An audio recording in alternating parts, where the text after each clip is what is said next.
Bonjour et bienvenue dans l'assistant de saisie du logiciel Budget Express. L'assistant vous permettra de débuter la création de votre budget en quelques minutes seulement. Nous vous recommandons d'avoir en main les informations dont vous aurez besoin pour effectuer la saisie dans les différents postes. L'assistant vous permettra de créer vos comptes bancaires, vos cartes ou marges de crédit, l'ensemble de vos revenus et dépenses. Les opérations épargne et prêt ne font pas partie de l'assistant et seront disponibles dans le logiciel par la suite, au besoin. Il sera important de connaître les soldes de vos comptes et les cartes de crédit à la date du démarrage de votre budget, ainsi que les montants prévus et les fréquences de vos revenus et dépenses. Débutons avec l'assistant. Tout d'abord, Budget Express vous demande de définir votre profil. Inscrivez votre prénom, votre nom et au besoin votre courriel et numéro de téléphone. Par défaut, le système sera déjà en français et la devise choisie sera le dollar canadien. Cependant, vous avez accès à d'autres devises comme le dollar américain, l'euro, la livre britannique et le réal brésilien. Cliquez sur Suivant pour débuter. Création de votre budget. C'est ici que vous donnerez le nom de votre budget, ainsi qu'une courte description.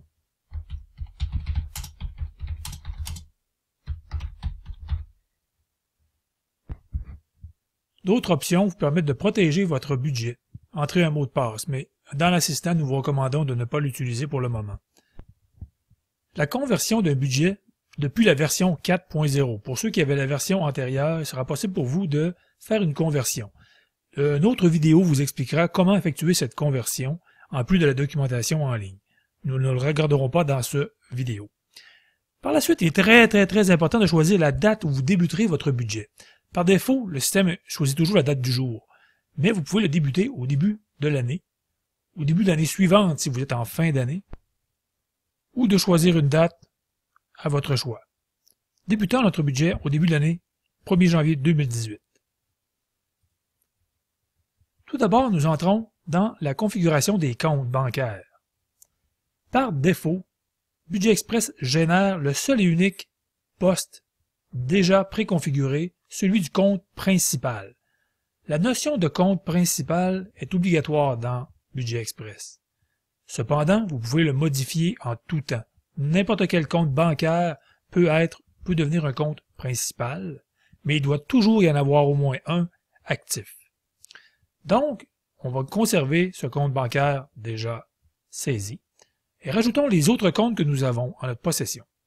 Compte conjoint, l'argent comptant, par exemple. Maintenant, il suffit de configurer nos données en cliquant sur le petit crayon. Ce que j'ai besoin ici, dans les comptes bancaires, c'est principalement d'inscrire le solde du compte. Donc, dans mon compte principal, on peut changer de nom, par exemple, le nom du compte principal, TD, comme solde, donnons-lui 150 $ à la fin, en début du mois de janvier, donc le 1er janvier 2018. En inscrivant ce solde de 150 $, une opération aura été saisie dans l'application au montant de 150 $. Pour les autres informations, nous y reviendrons plus tard. Faisons la même chose pour le compte conjoint. Inscrivons le taux, le solde. Et pour l'argent comptant. Cliquons sur Suivant. Je vous expliquerai tout à l'heure la notion du plus qui est ici. Nous tombons dans les options de crédit. C'est ici que nous pouvons aller choisir nos cartes de crédit ou marges de crédit. Par exemple, j'ai 3 cartes de crédit. J'en choisis la première, je ressaisis encore la même une deuxième fois, une troisième fois, et je vais faire la saisie des données pour identifier chaque carte. Carte Visa. Mon solde au 1er janvier était de 150 $. Le taux et les limites, comme tout à l'heure, vous seront expliqués plus tard. Carte de crédit. Amex. Je le solde de 100. Et finalement, ma carte Mastercard. Mon solde est de 0. Vous avez sûrement remarqué qu'à chaque fois que j'effectue une saisie, un petit crochet vert s'inscrit vis-à-vis de la carte.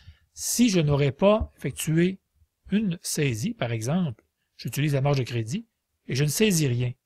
Lorsque je vais passer à suivant, le système va me demander que j'ai choisi des sous-postes qui n'ont pas été configurés. Désirez-vous continuer quand même? Si je dis non, je vais revenir à l'état des crédits et pouvoir finir de saisir ma marge de crédit.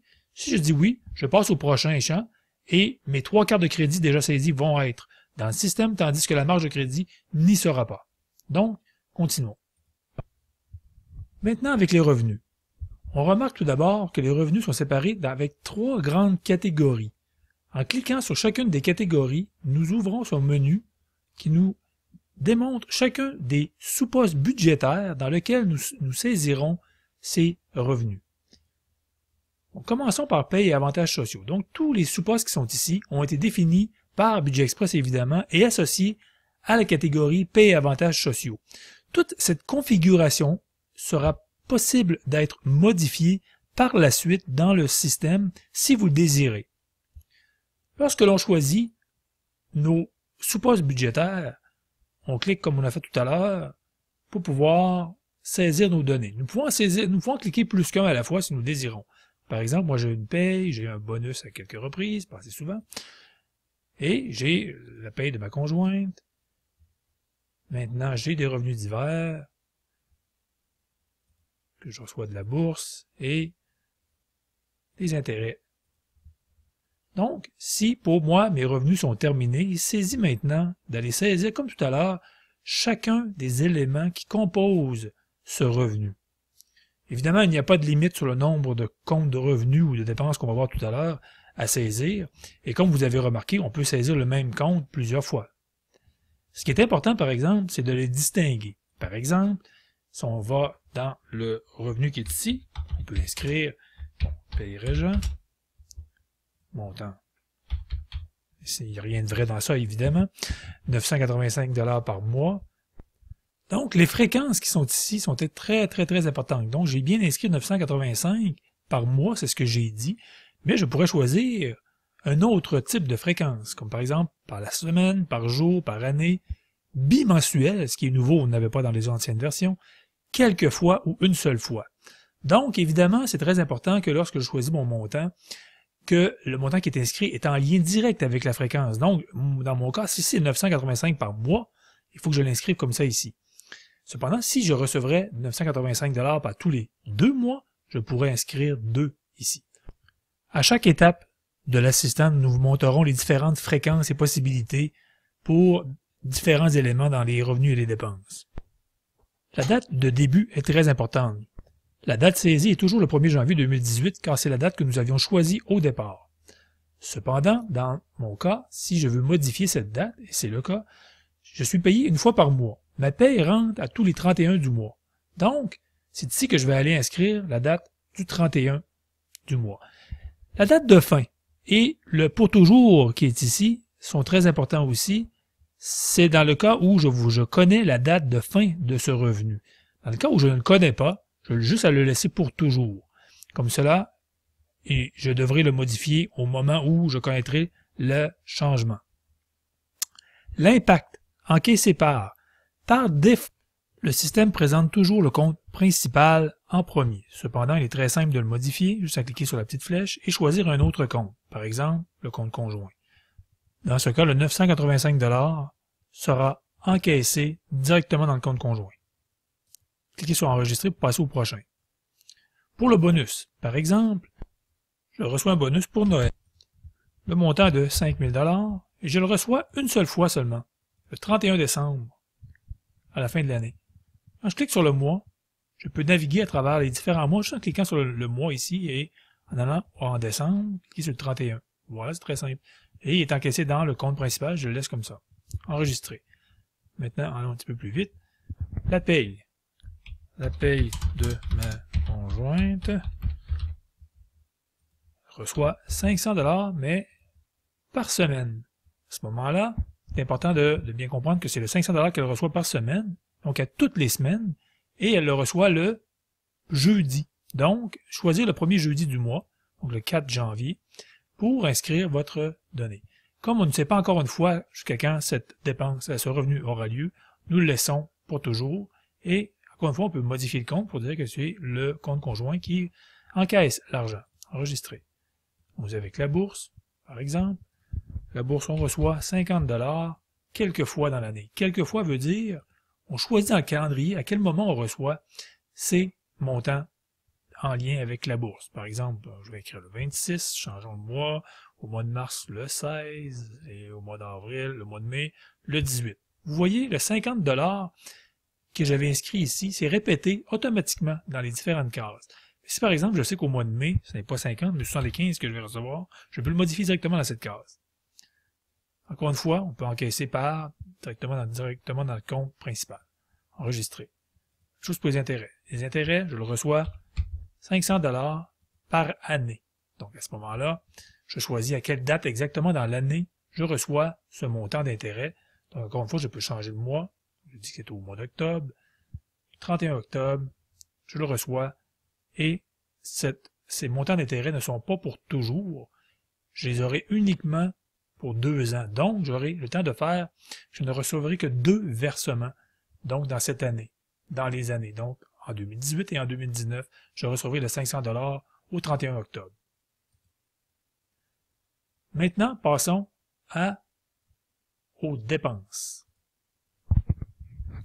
Tout d'abord, avant de vous expliquer les dépenses, vous avez peut-être remarqué le petit bouton avec le point d'interrogation qui est ici.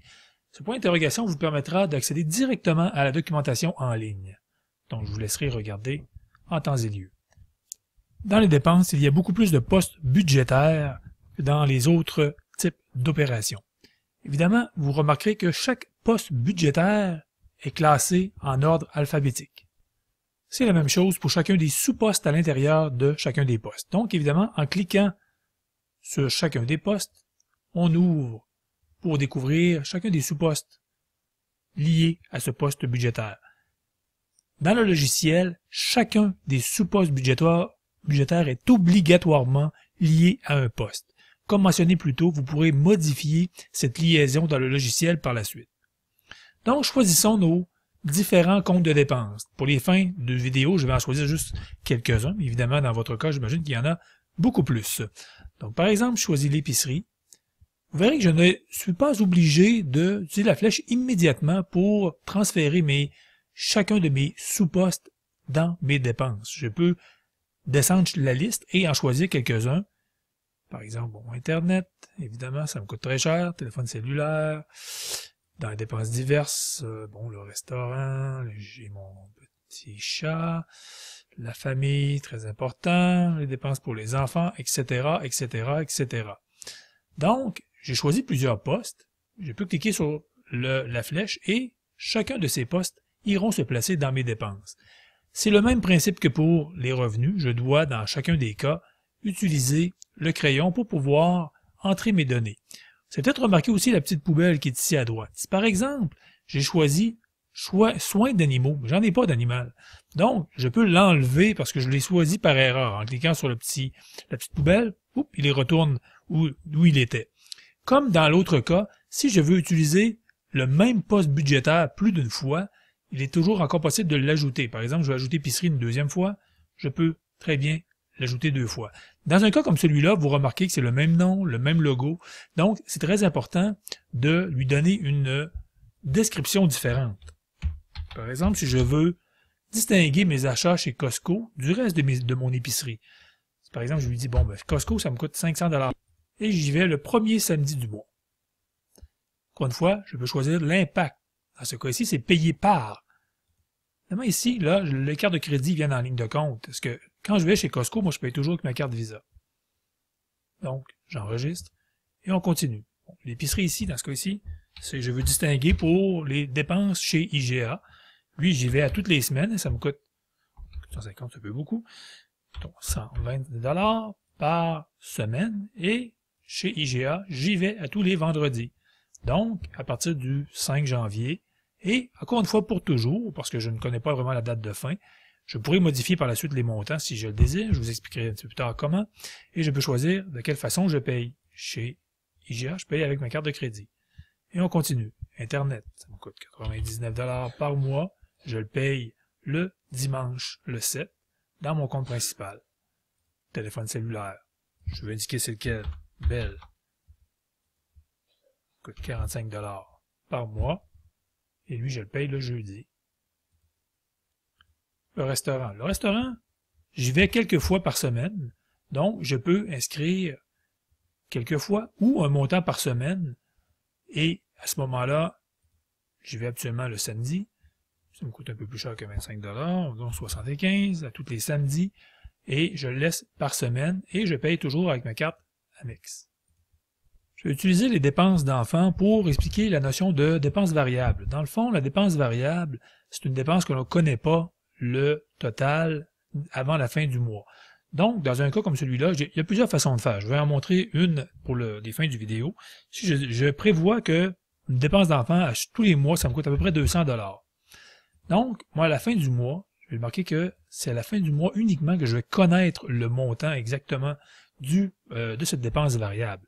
Cette dépense variable, comment je vais la modifier? Il y a deux façons. Évidemment, je pourrais modifier uniquement le montant à la fin du mois de la planification, donc de changer le 200 $ pour dire, à fond, ça m'a coûté 250, par exemple. Ou effectuer la conciliation bancaire et aller chercher des informations de mon compte de banque ou de ma carte de crédit et les associer à ma dépense d'enfant pour connaître le montant réel de cette dépense. La conciliation bancaire fera partie d'une autre vidéo et vous avez aussi accès à la documentation en ligne. Une fois qu'on a terminé toutes nos dépenses, dans ce cas-ci, je vais arrêter. Une chose que je ne vous ai pas encore expliquée, c'est le fameux bouton rouge qui est ici. Vous l'avez vu dans chacune des types d'opérations, les revenus, les crédits, les comptes. Ce bouton rouge est toujours disponible. Pourquoi? Pour créer une nouvelle transaction. Budget Express vous propose une tonne de sous-postes budgétaires et de postes budgétaires, mais ça peut certainement arriver, et ça va arriver, que ces postes n'existent pas, et vous voulez en créer un, donc personnalisé. Donc, on va en créer un dans les dépenses. Donc, je vais ajouter une nouvelle transaction en cliquant sur le plus. Évidemment, quand je suis dans l'option finance, la dépense, je vais créer nécessairement une dépense. Quand je suis dans les revenus, je clique sur le plus rouge, ça sera nécessairement un revenu. Donc, regardons le nouveau sous-poste budgétaire. Le choix que j'ai ici, c'est de choisir dans la liste de mes dépenses déjà toutes saisies, les sous-postes budgétaires déjà toutes saisies, que nous avions déjà accès, ou créer un nouveau sous-poste budgétaire. Voyons comment nous créons un nouveau sous-poste budgétaire à ce moment-ci. Cliquez sur Nouveau. Comme j'ai expliqué plus tôt, un sous-poste budgétaire appartient nécessairement et obligatoirement à un poste budgétaire. Donc, on doit choisir dans quel poste budgétaire on veut créer ce nouveau sous-poste. Donc, par exemple, dans les services. Je choisis de créer un nouveau poste budgétaire dans les services. Donc, par exemple, j'ai besoin des services d'un avocat. Je ne vous dirai pas pourquoi, j'ai besoin d'un avocat. Donc, je peux écrire l'avocat. Je peux lui donner son nom, Pierre Lemieux. C'est faux comme nom, évidemment. Et je peux évidemment y choisir un nouveau logo. Ce logo ici il est toujours là par défaut, mais on va choisir un de nos très beaux et nouveaux logos. Comme vous voyez, il y a plusieurs pages pour choisir vos logos. Évidemment, moi, le mien, je vais choisir, c'est celui-ci. Il trompe très, très bien. Mais oui, vous pouvez naviguer à travers chacune des pages pour choisir le logo que vous voulez sélectionner. Donc, vous pouvez ajouter votre nouveau sous-poste budgétaire. Le montant, écoutez, 120 $. Une seule fois, j'ai eu une dépense unique, donc que je prévois le 3 février, par exemple. Et il sera payé en argent comptant. Je paye mon avocat en argent comptant. Donc, cette dépense sera enregistrée. Et évidemment, par défaut, le crochet vert sera inscrit car j'ai tout inscrit la transaction dans le même mouvement. Une fois qu'on a terminé de saisir toutes nos dépenses, nos revenus, tout notre budget, cliquez sur Suivant. Ici, c'est la dernière chance que vous avez de travailler dans l'assistant. Car quand je vais cliquer sur Terminer, le système va nous ramener automatiquement, nous rediriger automatiquement vers le calendrier. Il ne sera plus possible d'utiliser l'assistant dans ce budget-ci. Si vous créez de nouveaux budgets, il n'y a pas de problème. Vous avez accès toujours à l'assistant. Mais dans un budget qui est terminé, à ce moment-là, on n'a pas accès à créer encore une fois, repartir de nouveau à partir de l'assistant. Donc, je clique sur Terminer. le système prend quelques secondes pour se diriger vers le calendrier. Et voilà, mon budget est terminé. Maintenant, je pourrais le peaufiner et vérifier, analyser, etc. Bon, chacun de ces points feront partie de d'autres vidéos et de documents, et vous pourriez toujours vérifier la documentation en ligne. Merci de votre temps.